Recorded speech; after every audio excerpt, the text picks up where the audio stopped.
David Patrick Kelly as Luther. David Patrick Kelly was born on January 23, 1951 in Detroit, Michigan.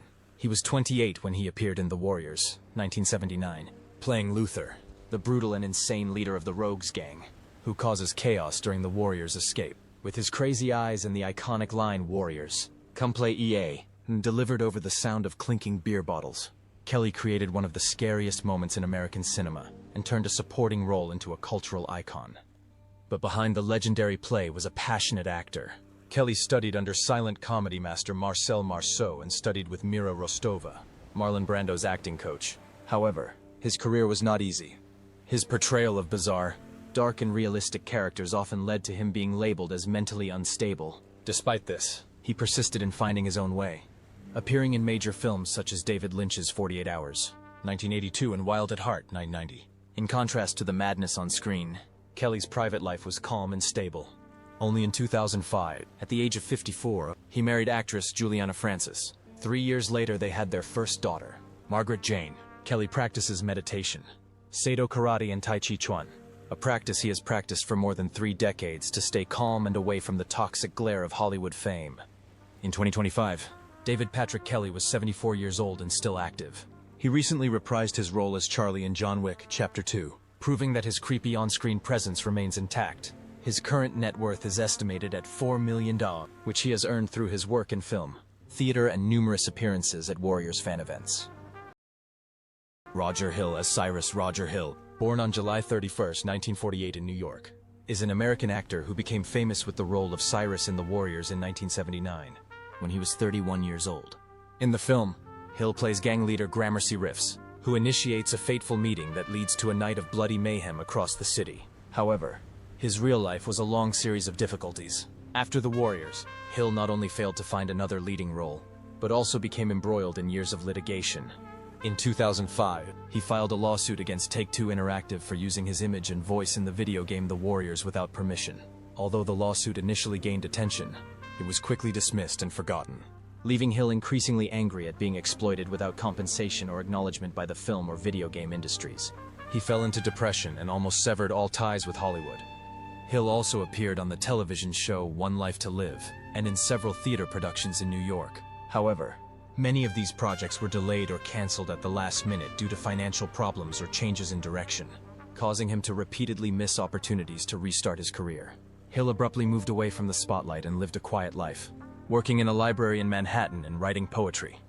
On February 11, 2014, Roger Hill died at his home in the Bronx of a heart attack at the age of 65.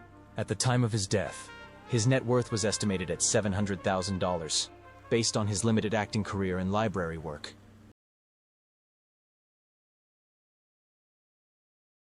Terry Mikos as Pest. Terrence Mikos was born on December 26, 1953 in Poughkeepsie, New York. In 1979, at the age of 25, he made an unforgettable impression as Vermin, a witty, fiercely loyal, and sharp member of the Warriors gang. This role made him a familiar face to fans of police action movies in the late 1970s. But at the moment when his fame was growing, Mikos suddenly left Hollywood. He said playing Vermin taught him the value of loyalty, and the experience inspired him to live a life of public service. Mikos became a news anchor for a local Cablevision television station and gradually moved on to teach public speaking and communication in the Hudson Valley and at Marist College. During this time, he made a deep commitment to his faith and served as interim senior pastor at the Peekskill Assembly of God for 9 years. In 2025, he is 71 years old, still healthy and living in New York, continuing to teach and share his faith with the younger generation. His estimated net worth is around $1 million, accumulated primarily through media, education, and ministry work. The aura of the Warriors has never faded in the hearts of fans. But how many of those Warriors have fallen into the darkness of life? Ever wonder what happened after the Warriors came back? Michael Beck as Swan. Michael Beck was born on February 4, 1949 in Memphis, Tennessee. He is the third of 9 children. In 1979, at the age of 30, Beck made a big impact playing Swan, the calm and determined leader of the Warriors gang, in the film of the same name. It was this role that made him an overnight star. With his penetrating gaze and calm demeanor, Beck became a symbol of steady leadership amid the chaos of New York. However, the spotlight was short-lived. In 1980, Beck starred in Zanad, a fantasy musical that combined disco and roller skating, planned as a sequel to Grease. Xanadu ended up being a box office disaster. Beck's portrayal of Sonny Malone was panned by critics, earning him a Golden Raspberry Award for Worst Actor. From the height of his fame, Beck seemed to fade into obscurity. His subsequent roles in Megaforce, 1982, and Triumphs of a Man Called Horse, 1983, failed to revive his fading image. Beck turned to television, appearing in such series as Houston Knights, Walker, Texas Ranger, and Babylon 5, but never again found success. Beck not only disappeared from the screen, but gradually withdrew from the spotlight. He found solace in dubbing audiobooks, especially reading novels by John Grisham and My Life by former President Bill Clinton. With his deep, soulful voice, Beck has become one of America's most beloved audiobook readers. In 2005, he returned only once to voice the character of Swan in the video game adaptation of The Warriors, as a nostalgic farewell to his golden days. In 2025, Michael Beck is 76 years old and lives a peaceful life, without scandals and controversies. He is a devout Christian and rarely appears in public, although he didn't retain the fame he enjoyed during his time with the Warriors. Beck masterfully rebuilt his life through the power of his voice. His net worth is estimated at $3 million, largely thanks to his previous acting roles and decades as an audiobook narrator. He is proof that success does not always have to be crushing. Sometimes it comes from persistence and a gentle voice. James Remar as Ajax. James Remar was born on December 31, 1953 in Boston, Massachusetts, United States, at the age of 25. He played Ajax in Warriors, a temperamental, aggressive and testosterone-filled member of the Warriors gang. This role made Remar famous for his fierce looks and explosive energy. But Ajax also hinted at his career. Just as he was gaining attention after the Warriors, Remar landed the lead role in James Cameron's blockbuster Aliens, 1986. But just weeks into filming, he was fired after being caught doing drugs. It was a painful fall. Once a highly regarded talent, he was quietly replaced by Michael Biehn. The shock led to years of addiction and disorientation, causing his career to spiral out of control. He later admitted that he had self-harmed and often wondered if he deserved forgiveness. Only in the early 2000s did Remar slowly return to supporting roles, most notably as Harry Morgan, the adoptive father of a serial killer. In the series Dexter, this role brought him back to the stage, and for the first time he was recognized as an actor with emotional depth. His road to recovery, however, was not easy. He underwent therapy, rehabilitation, and faced numerous rejections due to his past. Every subsequent role, from Sex and the City to Django Unchained, is the result of incredible persistence. In 2025, James Remar was 71 years old and is still active in the film industry, primarily in supporting roles on television and in action films. He claims to have overcome his addiction and now devotes his time to supporting addiction recovery programs. His estimated net worth is around $5 million, which is largely the result of decades of work in television, film, and voice acting. David Harris as Coochis. David Harris was born on June 18, 1949 in New York. He is best remembered for his role as Coochis in The Warriors, 1979, a tough, street-smart gang member with a keen sense of fashion, which he played at the age of 30. The role quickly established him as an icon of New York street cinema in the late 1970s. Prior to The Warriors, Harris gained notoriety for his role in the television movie Judge Horton and the Scottsboro Boys, 1976, in which he played Haywood Patterson, a pivotal role that dealt with racial injustice. He also appeared in films such as Brubaker, 1980, opposite Robert Redford, and A Soldier's Story, 1984, often playing a policeman or soldier, a role he would continue to play throughout the 1980s and 1990s. While many of his contemporaries drifted away, Harris lived a quiet but admirable life. He had a daughter and 2 grandchildren and battled cancer for years before passing away at his home in New York on October 25, 2024.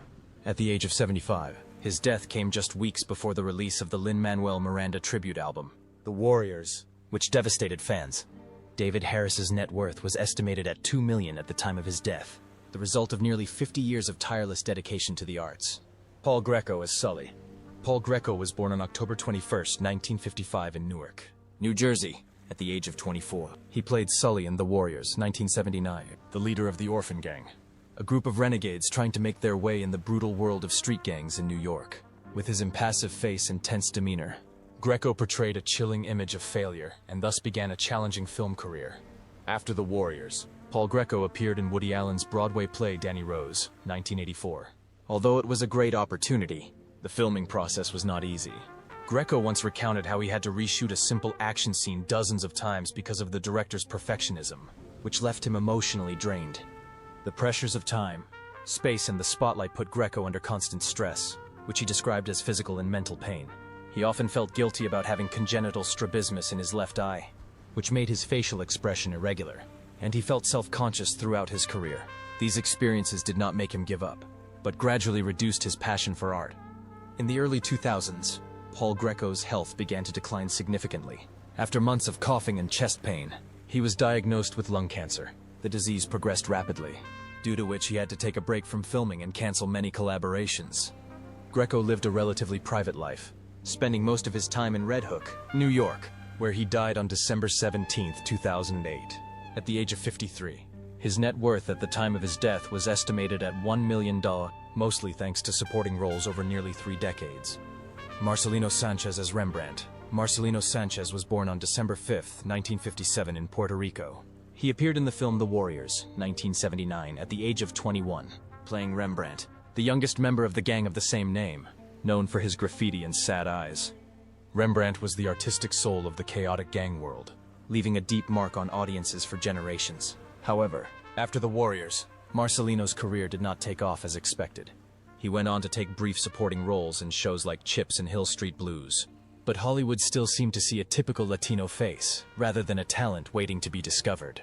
When he was cast in the children's show 321 Contact, he hoped it would be a stepping stone from gang roles to a more positive image. But there he faced subtle discrimination in the industry, lower pay than his white colleagues, lack of support from the production team, and an uninspiring work environment. He soon found himself in a state of professional turmoil at a young age. In the early 1980s, while AIDS was quietly spreading, Marcelino was diagnosed with the disease. He had to hide his condition from his colleagues, fearing losing roles, being rejected at auditions and being shunned backstage. The pains of his illness became more and more apparent, but Hollywood avoided and avoided him. On November 21, 1986, Marcelino Sanchez passed away quietly in his Hollywood home at the age of 28. His net worth at the time was estimated at $300,000, a pittance for someone who once held such promise. Let's start. Steve James as Baseball Madness. Steve James was born on February 19, 1952 in New York. He appeared in The Warriors, 1979, at the age of 27, playing a member of the Baseball Furies gang, whose characters were distinguished by brightly painted faces and baseball bats. Although it was only a brief supporting role, James made a strong impression with his muscular physique and calm demeanor, marking the beginning of his conquest of the Hollywood action genre. But life behind the camera was lonely, and the wounds too deep to put into words. On the set of The Delta Force, 1986, in Israel, he met the model Nava Halimi, and they got married shortly after the end of the film. It seemed like the beginning of a happy family, but frequent jobs outside the home and financial pressures quietly eroded their happiness. His first marriage ended in divorce, leaving behind a young daughter. It took him years to find peace with Hawaiian actress Christine Pan, whom he married in late 1992. They were only together for a year. Steve was suddenly diagnosed with pancreatic cancer. The disease progressed so quickly that he lost hope. Steve James died on December 18, 1993 at his home in Burbank, California at the age of 41. At a quiet but emotional funeral, Sidney Poitier, who worked with his wife, spoke for Hollywood, which may have arrived too late to recognize him. His net worth at the time of his death was estimated at $2 million, a pittance compared to the quiet dedication and scars he carried throughout his career. Dorsey Wright as Cleon Dorsey Wright was born on January 8, 1957 in Philadelphia, Pennsylvania. At the age of 22, he left an indelible impression on the audience with the role of Cleon, the first leader of the Warriors gang, in the film of the same name from 1979. Although brief, this impressive performance cemented Dorsey Wright as a hidden icon in the 1970s street cop genre. That same year, he appeared in Hair, a wild love song for young people during the Vietnam War. In 1981, he played a gang member in Ragtime.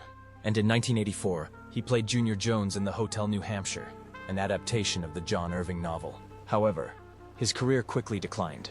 Wright left Hollywood and his acting career in his early 20s, just as his career was taking off. He spent most of his life working for the New York City Transit Authority for over 30 years. At the same time, Wright continued to cultivate his love of the arts by participating in Theater for the Forgotten, a non-profit theater group that performs in prisons, rehabilitation centers, and hospitals across the United States. During this period, he searched for a deeper meaning in the performing arts. In 2025, Dorsey Wright is 68 years old and currently living comfortably in New York. He has since retired, but still occasionally does voiceover work for commercials and continues to write and direct small independent film projects. He returned for a one-off role in 2005, reprising his role as Cleon in the video game adaptation of The Warriors. Wright's net worth is estimated at $1 million, mostly from regular government work and small but personally meaningful creative projects. Deborah Van Valkenburg as Mercy.